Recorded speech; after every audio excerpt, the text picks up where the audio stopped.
Home YouTube channel subscribe பண்ணிக்கலனா உடனே subscribe பண்ணிக்கங்க. பக்கத்துல இருக்க பெல் பட்டனை கிளிக் பண்ணிக்கங்க. அப்பதான் நாங்க போடுற வீடியோஸ் உங்களுக்கு உடனுக்குடனே அப்டேட் ஆகும்.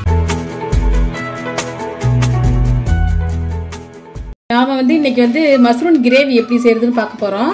இங்க பாருங்க, அதுக்கு தேவையானது பாருங்க, காளான் வாங்கி வச்சிருக்கோம். நல்லா சுத்தப்படுத்திட்டு வச்சிருக்கேன்.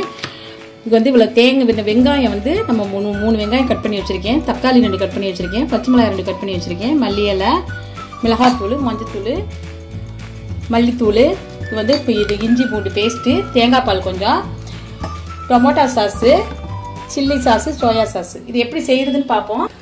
அடுப்பு ஆன் பண்ணிக்குவோம். ஆன் பண்ணி ஆயில் ஊற்றுவோம். ஆயில் நல்லா சூடு வரட்டும்.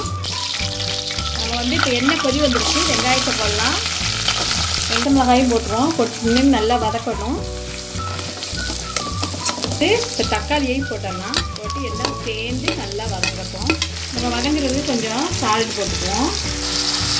இது மஞ்சத்தூள் ஒரு அரை டீஸ்பூன் போட்டுக்கலாம்.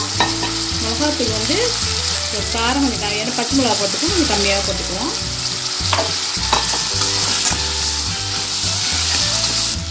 மல்லித்தூள் 1 டீஸ்பூன் போட்டுக்குவோம்.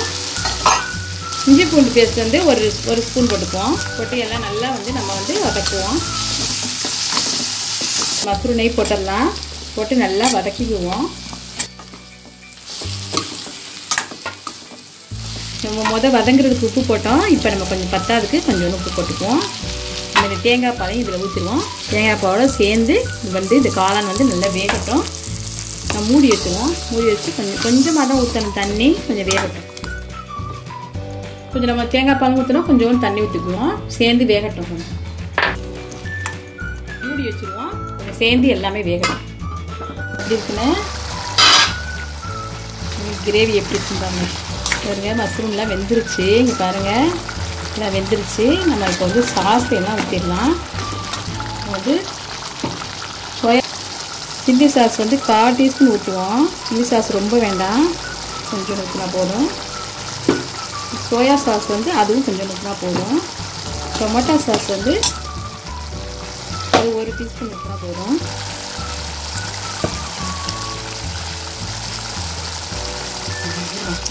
நம்ம கிரேவி இப்போ மஷ்ரூம் கிரேவி ரெடி ஆயிடுச்சு. நம்ம இப்போ மல்லி இலை தூவி இறக்க வேண்டியதான். இங்கே பாருங்கள், சூப்பரான மஷ்ரூம் கிரேவி ரெடி. இந்த கிரேவி சாதத்துக்கு ரொம்ப டேஸ்ட்டாக இருக்கும். தொட்டுட்டு சாப்பிட்றதுக்கு நம்ம சப்பாத்திக்கு, பரோட்டாவுக்குலாம் தொட்டுட்டு சாப்பிட்லாம். ரொம்ப டேஸ்ட்டாக இருக்கும். உங்களுக்கு அநேகமாக இந்த வீடியோ ரொம்ப பிடிக்கும். நீங்கள் எங்கள் சேனலுக்கு சப்ஸ்கிரைப் பண்ணுங்கள்.